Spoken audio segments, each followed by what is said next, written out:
This is from the top of Little Bigelow.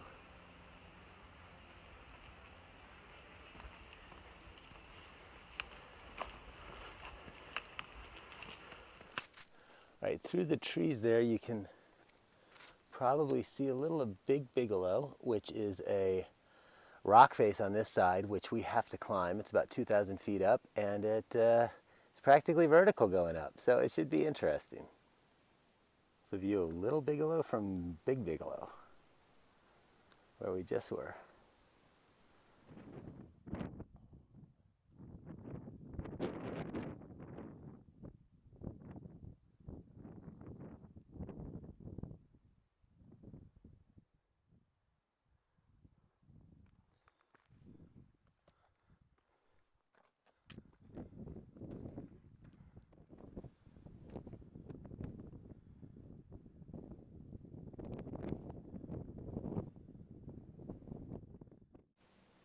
Maine is a gift.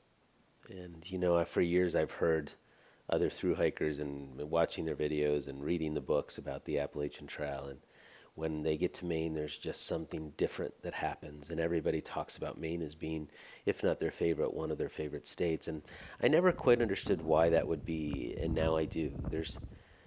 Maine is rugged and raw and a little frightening, but it's also so welcoming and warm. And I have to be careful, don't get me wrong, but as I said in the last video, I somehow feel safe here. Like I feel that I'm okay. And I think the motto of Maine is, the way life should be. And I kind of understand that now because there's a part of me deep down that longs for this way of life. I don't think it's going to happen in this lifetime, but I understand it. There's something real about this that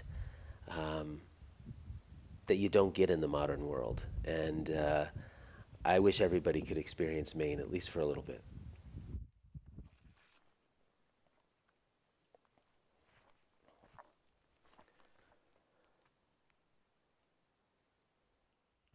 The closer we get to the end, to Mount Katahdin, the more reflective I'm becoming. And as I mentioned back in Vermont, I've always looked at this trail as broken into three sections. The first section being the focus on the body, the second section, the focus on the mind, and the third section is focus on the spirit or the spiritual. And we're definitely in that realm right now.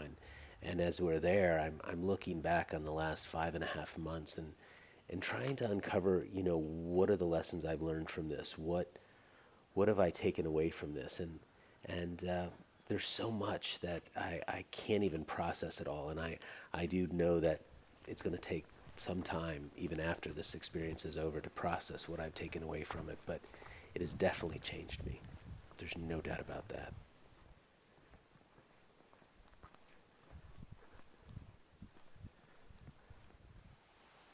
This is Pierce Pond.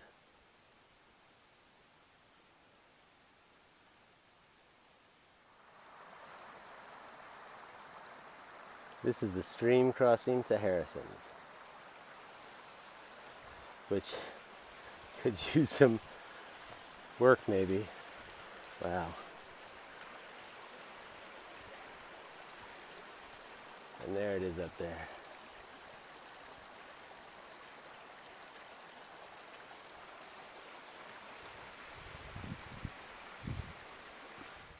So Harrison's is unique. It's a hunting lodge in the middle of the Maine woods, and as you can see, it's very rugged and kind of put together. But I had an incredible time here. I arrived to find Easy, another thru hiker, who he would want me to tell you his full name, which is his full trail name is Cheap and Easy.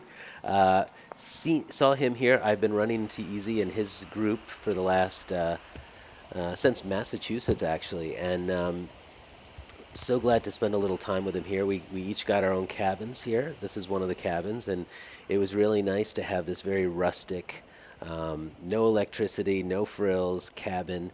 I think it was $40, and got to spend the night. But one of the beautiful things here was that in the main lodge he had some hummingbird feeders, and to sit there and watch the hummingbirds was quite something.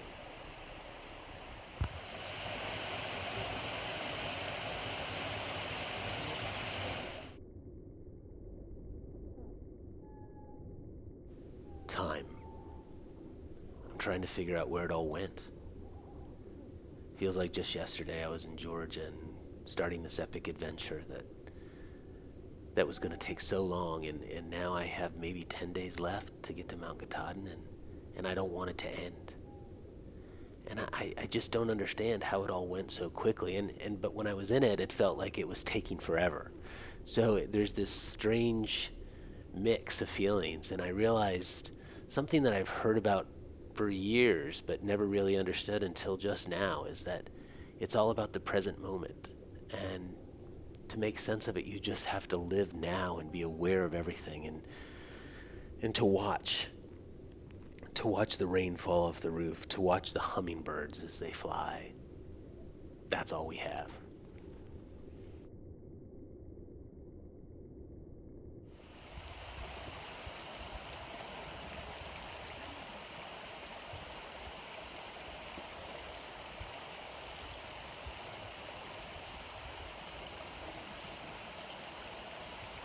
The day after Harrison's, we arrived at the Kennebec River, which is the only river crossing on the entire Appalachian Trail that has an official boat that's hired by the Appalachian Trail Conservancy to shuttle through hikers back and forth. This is, I guess it's been around for 20 years or so, but before that, you used to have to walk across it, which was quite dangerous, and somebody died, which is why the Appalachian Trail Conservancy has pay somebody to run this boat during the thru hiker season. And it's the only thing you'll notice there in the bottom of the boat is an actual blaze.